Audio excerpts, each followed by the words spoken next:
Hi everybody. I hope everything is going well, and I have a great message for you today. God really strongly wants you to understand a certain concept.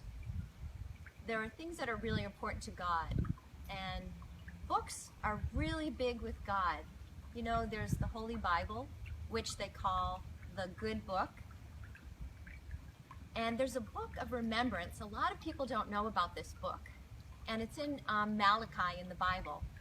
And this is a book of where God writes down personal things about you.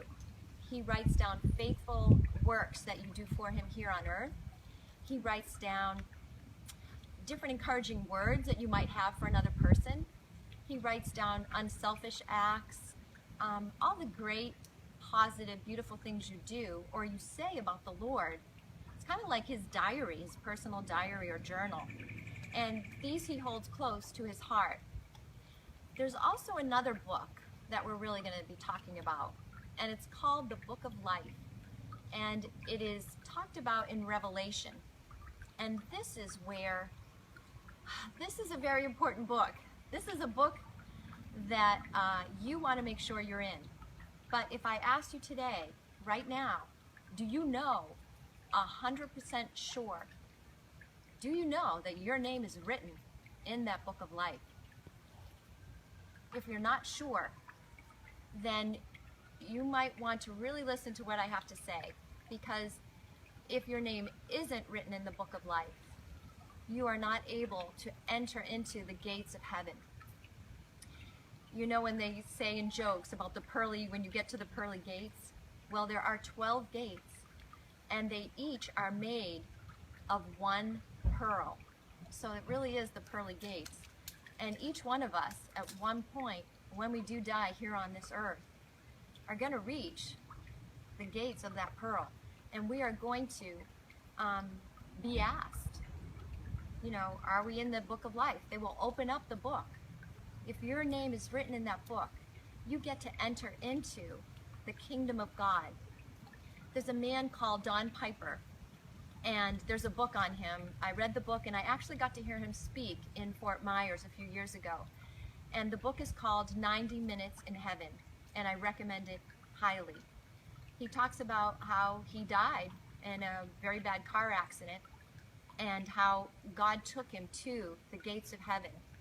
And there he had greeting him people he knew, a Sunday school teacher who used to take him to church when his family didn't, and that they were all recognizable, family members that had died and went on before him.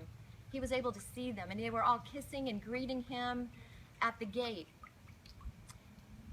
And Jesus had to turn him away, and he's a pastor, because it wasn't his time. It's not that he wasn't able to enter in, and we're going to talk about how you're going to be able to enter into those gates. It wasn't his time.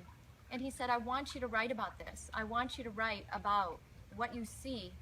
And that was his destiny, is to go write this book, and he did. But what he was able to describe, which was beautiful, is a little bit of the kingdom of God. Although he didn't get past the gate, he could look in and see the kingdom of God before him. And even in the Bible, there's things that it talks about what heaven will look like. And it talks about how the city was like a transparent gold. And that when you walk on the streets are gold. They're made of gold. That there's rivers of crystal running through it. That the walls even of the kingdom are made of jewels and stones. That it is very regal, very, very beautiful. That there's light there. There's not night at all. There's never darkness. And what lights heaven is the glory of God. And it's 24/7. And there's a lot to go into about what gets us through those gates or what doesn't get us through those gates. And I'm going to go through that with you the next time. So next week, we will talk about that. All right, so start thinking about it, even start researching it, and start praying about it, because God is going to start speaking to you. The time is at hand. The time is near. Don't waste any. All right, so right now, Just go, be joyful, be peaceful, and be loving.